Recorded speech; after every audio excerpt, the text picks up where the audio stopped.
बहुत सारे लोग ये बात नहीं जानते कि एक्चुअली ये दौड़ क्या है। मेरे भाइयों, मेरी बहनों, मैं कुरिन्थियों के लोगों से कोई ज्यादा अच्छा नहीं हूं। याद रखना, हम सब उनसे अच्छे नहीं हैं। वो कहीं और गिरे थे, हम कहीं और गिरे हैं।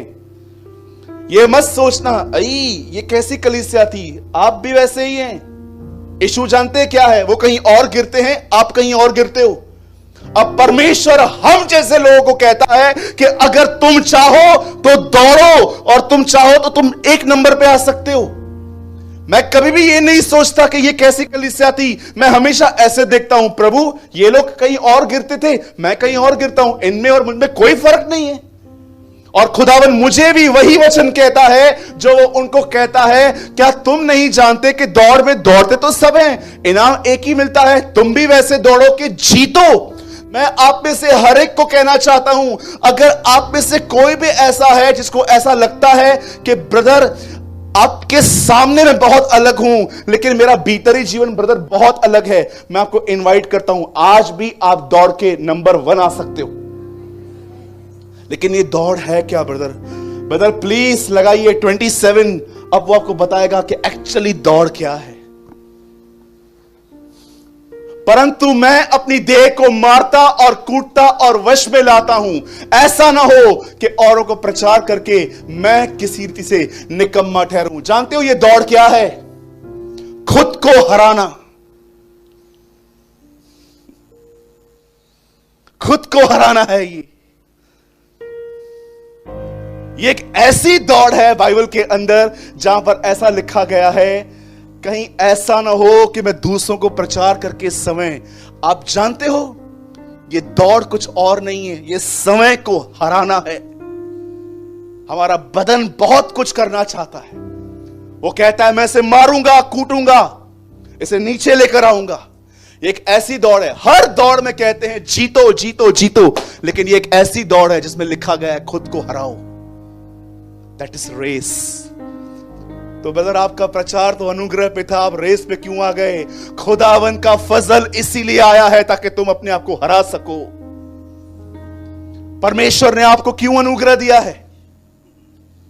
हाँ, आप जानते हो परमेश्वर ने आपको ग्रेस क्यों दी है? क्या है अनुग्रह? मैं आपको सच कहता हूं, याद रखिए, इस दुनिया में पहली बार जब एक अनुग्रह आया एक हमीला पर, बाइबल बताती है उसका नाम मरियम था। जानते हो वो प्रेग्नेंट हुई और एंजल से क्या कहता है? The grace of God upon you, खुदावन का फजल तुझ पर है। परमेश्वर का अनुग्रह इम्पॉसिबल थिंग को पॉसिबल करने आया, डॉक्ट्रिन बनाने नहीं आया जैसे आजकल लोगों ने डॉक्ट्रिन्स बनाए हैं। आजकल आपको पता है, किसी से भी पूछो अनुग्रह क्या है, आज बहुतों को जानते हैं अनुग्रह उन्होंने कैसे यूज किया है। रोज पाप रोज माफी, रोज पाप रोज माफी, रोज झगड़ा रोज माफी। ये क्या हो रहा है? परमेश्वर का अनुग्रह है वो। बहुतों ने ग्रेस को ऐसे समझा है, भले कुछ भी किया है माफ किए जाओगे, इसीलिए उसे गलत समझा गया। इसलिए उसने कहा क्या हम अधिक पाप करें ताकि अधिक अनुग्रह हो? पहली सेंचुरी में इस प्रचार को मिसअंडरस्टैंड किया गया था। पॉल ने कहा था जो पापी है उस पर अनुग्रह आएगा। अच्छा ओके, लोगों ने और पाप करना चालू किया था, इसलिए वो उनको कहता है कहीं ऐसा तो नहीं है कि तुम इस सोच में चलते हो कि अगर क्या हम और पाप करें ताकि और अनुग्रह हो? आज से बहुत साल पहले मुझे बताइए मरियम के ऊपर ग्रेस क्यों आया? क्या रीजन था? आइए मैं आप सबसे पूछ रहा हूं, यहां पर बहुत सारे पढ़े लिखे लोग बैठे हैं, आप में से हर एक को, बहुतों को बाइबल मुंह जुबानी याद है। मैं आप सबसे पूछना चाहता हूं, खुदा का फजल, उसका अनुग्रह मरियम पे क्यों आया? चाहते हो क्यों आया? ताकि वो काम जो हो ही नहीं सकता था वो पॉसिबल हो। अब मुझे बताइए, अपने आप को मारना, कूटना, कोई आपकी बेइज्जती करके जाए, कोई आपके घर में रोज आपको टोंट करे, सुनाए बैठ के शांत रहना, शांत रहना, शांत रहना, ये आसान है? मेरे लिए तो नहीं है। कई बार देखिए आप रिएक्ट नहीं करते हो, लेकिन आपको पता है आपको हर्ट हुआ है। आप दबाते हो, दबाते हो, दबाते हो, फंसाते हो, फंसाते हो। मैं आपसे पूछना चाहता हूं, यह कितना आसान है? आप जानते हो जैसे मरियम के ऊपर अनुग्रह आया ताकि बच्चा पैदा हो सके, वैसे ही आप पे अनुग्रह आया है ताकि आप खुद को हरा सको। मेरे भाइयों और बहनों, अगर ये चीज नहीं है आपके पास तो मैं आपको बताना चाहता हूं, आप खुद को मार मार के थक जाओगे। लेकिन ये एक ऐसी चीज है, अनुग्रह एक ऐसी चीज है जो आपको हराने के लिए काम आती है। चलिए मैं एग्जांपल देता हूं, मैं चाहता हूं सब यहां देखिए। आप जानते होंगे हमारे लाइफ में कोई भी यहां पर नहीं बैठा है जो ये कहे मेरे सराउंडिंग मुझे प्रभु ने विश्राम देके रखा है। कोई कुछ नहीं कहता। एक तो होता है हर एक की लाइफ में, मम्मी, पापा, भाई, छोटा भाई, बड़ा भाई, बॉस, जीजा जी, कोई तो होगा जिसका बात करना आपको चुभता होगा। 2-3 है भैया, याद आ गए सब, याद खाना हर एक के लाइफ में होता है। यू नो द बाइबल से कुछ लोगों के मुंह से तलवार की नाई चुभती हैं कुछ बातें। आपके लाइफ में है? सूरज भाई पहले ये बताओ, आपके लाइफ में है? 3 है। कितने हैं? 3 लोग हैं। और प्रॉब्लम जानते क्या है? मुझे इनसे रोज मिलना पड़ता है, रोज मिलना है। एक बार प्रचार हुआ, दुश्मनों को माफ करो। एक बहन ने कहा मैं सबको माफ करूंगी, सास को नहीं करूंगी। बोला क्यों?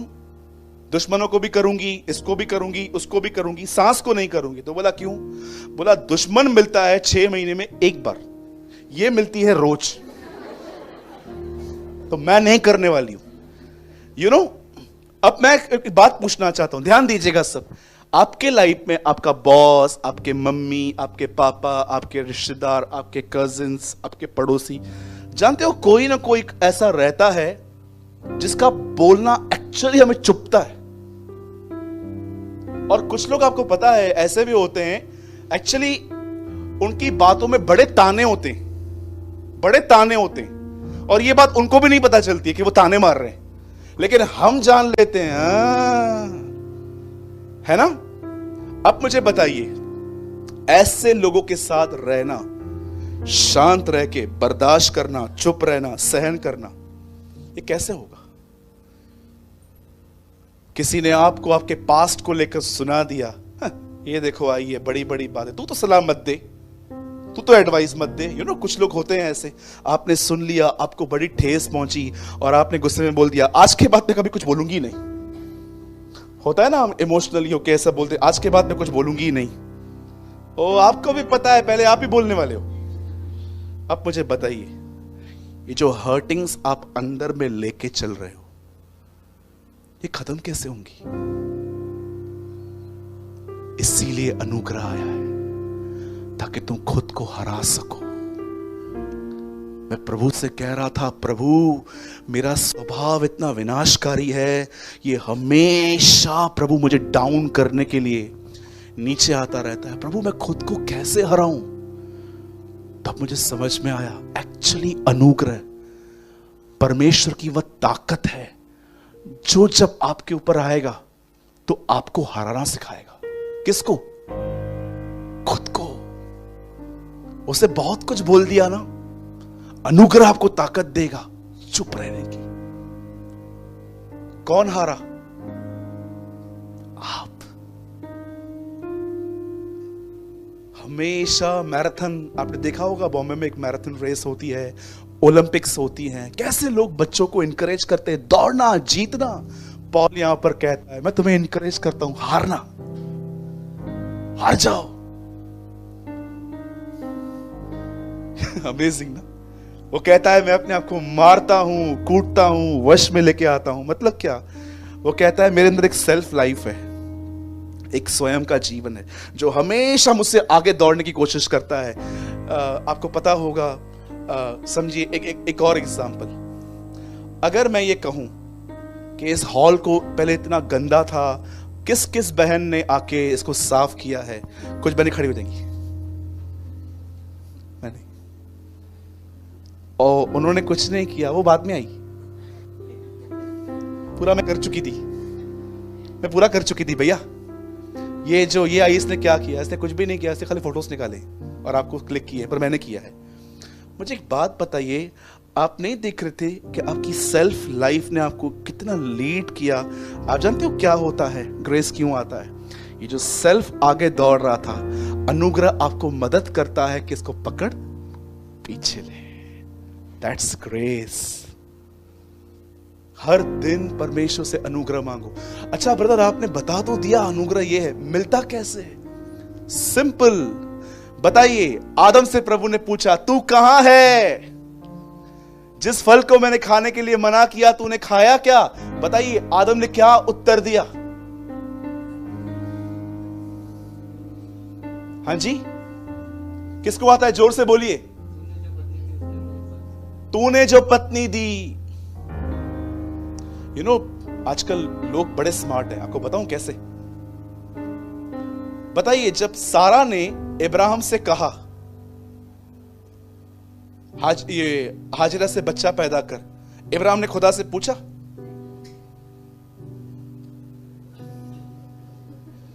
नहीं पूछा। पर बताइए, जब इस्माइल जो एक मौकर था, इस्माइल के अंदर एक बहुत बुरी आदत थी, वो हंसता था लोगों पे। आपने देखा होगा, कुछ लोग की हंसी भी आपको एक मैसेज दे सकती है।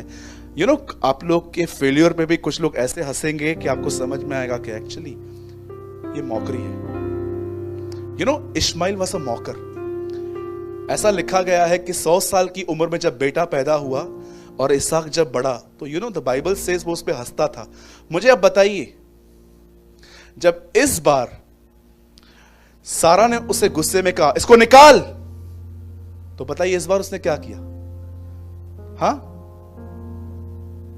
पहले सारा ने कहा बच्चा पैदा कर, तो परमेश्वर से नहीं पूछता है, लेकिन अब वो जानता है कि बाप रे, ये वुमेन्स के इश्यूज हैं और मैं सैंडविच बनने वाला हूं।